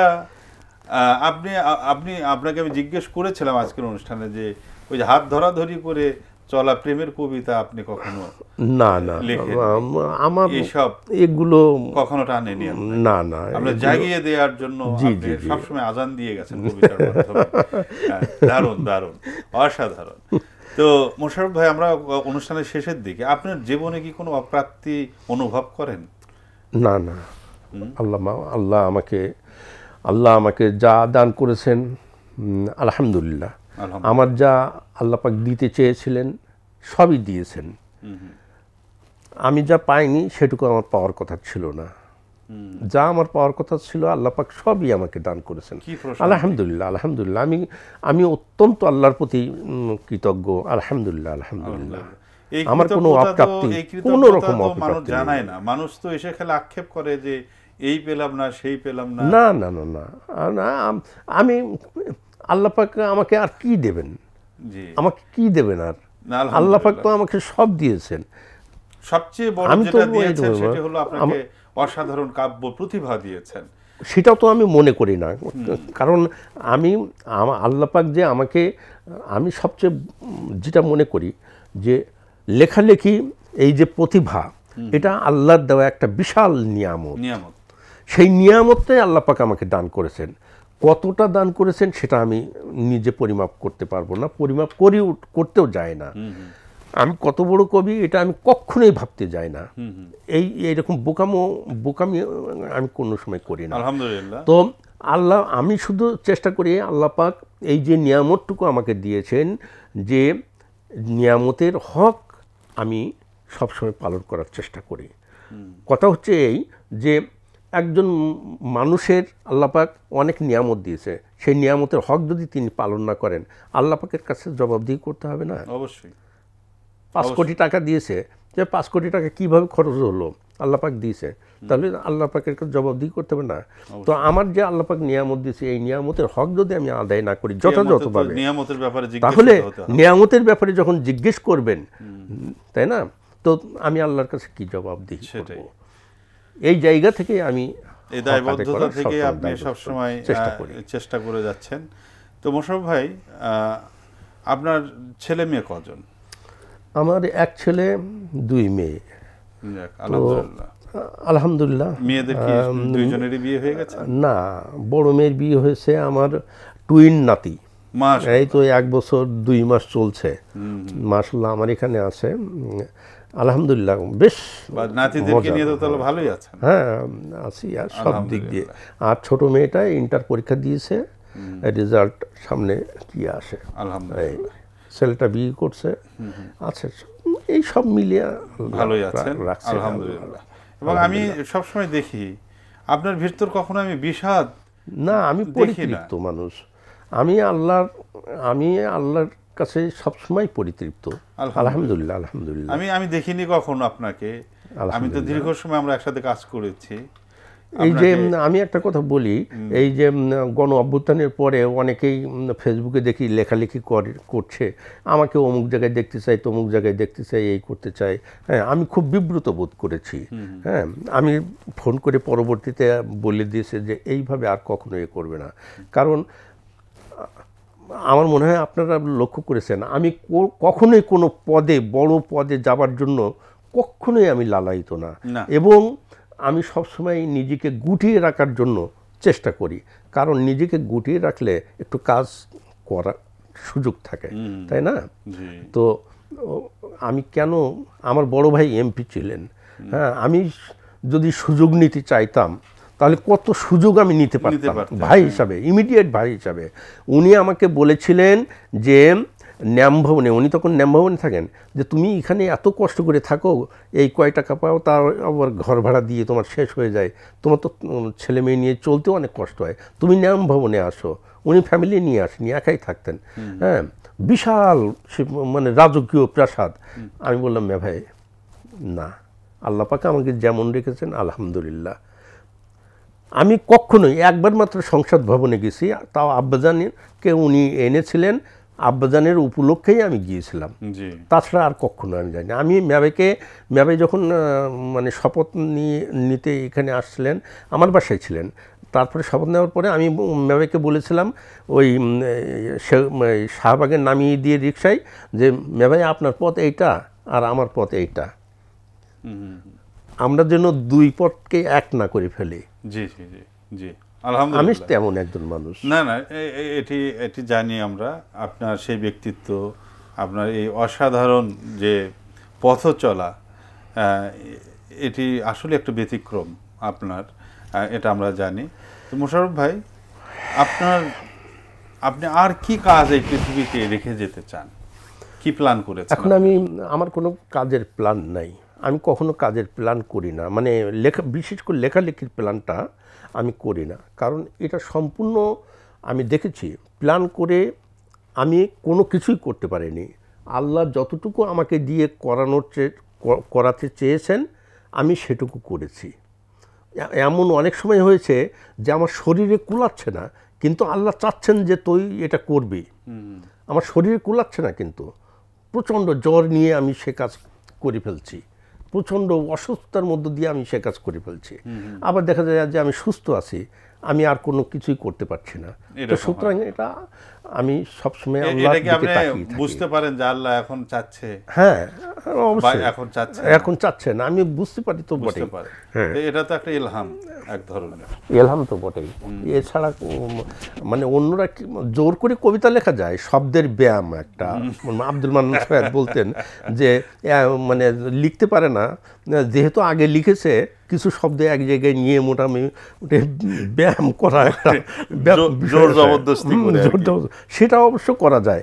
হ্যাঁ, কিন্তু আমি তাতে আপনার বিশ্বাস করি কবিতা না। পড়লেই বোঝা যায় যে কি সাবলীল। এই যে এগিয়ে আমি চলা। এখানে একটা কবিতা, আমি একটা কবিতা বলি, এগুলোকে জোর করে লেখা যায় না। নাকি? এগুলো অসাধারণ, স্বতঃস্ফূর্ততার ব্যাপার, নদীর স্রোতের মতো, তাই না? একদম শাঁ শাঁ করে সামনে এগিয়ে যাচ্ছে, স্বতঃস্ফূর্ততার ব্যাপার। স্বতঃস্ফূর্ত ভাব। তাই এই আর কি, আল্লাহ যখনই আমাকে তৌফিক দিবেন এবং আমার মানে হায়াত যতটুকু রেখেছে আমি কাজ করে যেতে চাই। আলহামদুলিল্লাহ। আমার প্রস্তুতি শুধু এইটুকু যে আমি কাজ করতে চাই। এখন আল্লাহ পাক আমাকে দিয়ে কি করাবেন, কতটুকু করাবেন, তিনিই ভালো জানেন। আলহামদুলিল্লাহ। মোশাররফ ভাই, আমরা খুবই চমৎকার একটি সময় আপনার সাথে অতিবাহিত করলাম, খুবই ভালো লাগলো। আমার মনে হয় আপনিও মন উজাড় করেই বলেছেন। হ্যাঁ, আমি তো এবং কবিতার মতোই আজকের অনুষ্ঠানটা, আপনি যেরকম স্বতঃস্ফূর্তভাবে কবিতা লেখেন, আপনার কবিতার লেখার একটা মুড আপনার মধ্যে আমি দেখতে পাচ্ছি, যে এই অনুষ্ঠানটা একটা কবিতা হয়ে গেছে। না আসলেই হ্যাঁ। আমার খুব ভালো লাগলো এখানে এসে, আমার খুব ভালো লাগলো। আমি প্যান ভিশনে তো আরও কয়েকবার এসেছি, আল্লাহর রহমতে বেশ কয়েকটা অনুষ্ঠান করেছি এখানে এসে। তো আজকে যেন আজকের বিষয়টা একটু ব্যতিক্রমী, ভালোই লাগলো, অনেকটা ব্যতিক্রমী। আপনি একদম নিজেকে উজাড় করে দিয়েছেন, কোনো কিছু লুকাননি, কোনো কিছু ইয়ে করেননি। আমরা অনেকেই দেখি যে অনেক কিছু হাইড করে যায়। হাইড করার কি আছে, জীবনটা তো একটা খোলা খাতা। অনেক কিছুই মানে প্রকাশ করা যায় না, যেগুলো প্রকাশ আল্লাহ করতে নিষেধ করেছেন, সেটা আলাদা বিষয়। কিন্তু আপনি কিন্তু খুব সুন্দর করে নিজেকে মেলে ধরেছেন আজকে কবিতার মতো করে। এইটাই তো আসলে একটা মানুষকে আমরা যাকেই দেখি না কেন খুব পরিষ্কার পরিচ্ছন্ন কাপড় চোপড় পরে আছে, তাই না? আসলে এইটুকুই যে সব কিছু তা নয়, না। নদীর ভেতর নদী থাকে, এইটুকুই যে সব কিছু তা কিন্তু না, তাই না? আজকে আমরা শেষ করি মোশাররফ ভাই, আবারও আবারও কোনো একটা অনুষ্ঠানে হয়তো কোনো একটা বিষয়ে কথা হবে ইনশাআল্লাহ। আল্লাহ যদি তৌফিক দেন, অবশ্যই আল্লাহ তৌফিক দিবেন, এটাই আমরা মনে পড়ছে। আমার পরম প্রিয় বন্ধু আসাদ বিন হাফিজের কথা খুবই মনে পড়ছে। কারণ হলো আমরা 1 জুলাই এই গণ অভ্যুত্থান যে মাসে মানে চূড়ান্ত রূপ ধারণ করলো, 1 জুলাই তাকে হারিয়েছি। 12 তারিখ পর্যন্ত আমার মনে পড়ছে, 12 তারিখ পর্যন্ত তার জন্য আমরা বিভিন্ন অনুষ্ঠান করে বেরিয়েছি। 13 তারিখ থেকে আর সম্ভব হয়ে যায়নি। এইটা নিয়েই বেশি হয়ে গেছে। আর কয়টা দিন যদি আল্লাহ তাকে হায়াত দিত, তো অনিবার্য বিপ্লবের ইশতেহার উনি দেখে যেতে পারতেন। আমার এই বন্ধুর কথা খুব মনে পড়ছে, কবি আসাদ বিন হাফিজের আত্মার মাগফিরাত কামনা করছি। আল্লাহ পাক যেন তাকে যাজায় খায়ের দান করেন এবং সত্যিকার অর্থেই তাকে যেন মানে উচ্চ মাকামে আমিন আমিন সম্মানজনক স্থানে অবস্থান করান, এই দোয়া করি আমার বন্ধুর জন্যে। সকলের কাছে তার জন্য আমি দোয়া চাচ্ছি এবং তার পরিবার পরিজনের জন্য দোয়া চাচ্ছি। জি, উনি এই অনুষ্ঠানে এসেছিলেন, এরকম অনুষ্ঠানে এসে খোলামেলা অনেক কথা বলেছিলেন। এই মৃত্যুর 6 মাস আগেই বোধহয় উনি এসেছিলেন এবং এত সুন্দর করে তিনি সবগুলো কথা অকপটে বলেছিলেন, আমার কাছে খুব ভালো লেগেছিল। একজন মানে দিল খোলা মানুষ ছিলেন তিনি। আল্লাহ তাআলা তাকে জান্নাত দান করুন। মোশাররফ ভাই, আমরা আজকে বিদায় নেব। মোশাররফ ভাই, আপনি দর্শকদের উদ্দেশ্যে আপনি যদি কিছু বলতে চান। জি, প্রাণপ্রিয় দর্শকবৃন্দ এবং যারা এই অনুষ্ঠান শুনছেন, আপনাদের প্রতি আমার গভীর ভালোবাসা এবং আপনাদের প্রতি আমিও অকুণ্ঠভাবে ঋণ স্বীকার করছি। আপনারা যে আমাকে ভালোবাসেন, দোয়া করেন, এজন্য আমি সত্যিই কৃতজ্ঞ এবং ঋণী। আশা করছি আগামীতেও আপনারা আমার জন্য দোয়া করবেন, আমার পরিবার পরিজনের জন্য দোয়া করবেন। আমিও আপনাদের জন্য, আপনাদের পরিবার পরিজনের জন্য, সকলের জন্য দোয়া করি। আপনারা যে যেখানে আছেন সবাই সুস্থ থাকুন, ভালো থাকুন, আল্লাহর রহমতে। ফি আমানিল্লাহ। আসসালামু আলাইকুম ওয়া রাহমাতুল্লাহি ওয়া বারাকাতুহু। ওয়ালাইকুম আসসালাম ওয়া রাহমাতুল্লাহি ওয়া বারাকাতুহু। মোশাররফ ভাই, খুব সুন্দর করে আপনি দর্শকদেরকে অভিবাদন জানিয়েছেন এবং দোয়া চেয়েছেন। আমরাও দোয়া করি আল্লাহ তাআলা আপনাকে হায়াত দীর্ঘ করে দিন এবং জীবনের শেষ দিন পর্যন্ত যে কলম যুদ্ধ আপনি শুরু করেছিলেন সেই শৈশবের সেই অবুঝ অবস্থায় আপনার ভেতরে যে বারুদ বা যে অগ্নিস্ফুলঙ্গ যেটা জমা ছিল তা আপনি কলম দিয়ে উদ্গীরণ করেছেন এবং সারা জীবন আপনি মানবতাকে জাগানোর জন্য, মানুষকে জাগানোর জন্য খেদমত করে যাচ্ছেন। আমরা দোয়া করি যে জীবনের শেষ দিন পর্যন্ত দীর্ঘ হায়াতের মাধ্যমে আপনি যেন এই সেবা দিয়ে যেতে পারেন, সেই কামনা করছি মহান আল্লাহ তাআলার কাছে। আর সুপ্রিয় দর্শক, আজকের অনুষ্ঠান এখানেই শেষ করছি। আগামী দিনে দেখা হবে নতুন কোনো অতিথির সাথে। সে পর্যন্ত আপনাদেরকে আল্লাহ তাআলা ভালো রাখুন, সুস্থ রাখুন, নিরাপদে রাখুন, এই কামনা করি শেষ করছি। আসসালামু আলাইকুম ওয়া রাহমাতুল্লাহি ওয়া বারাকাতুহু।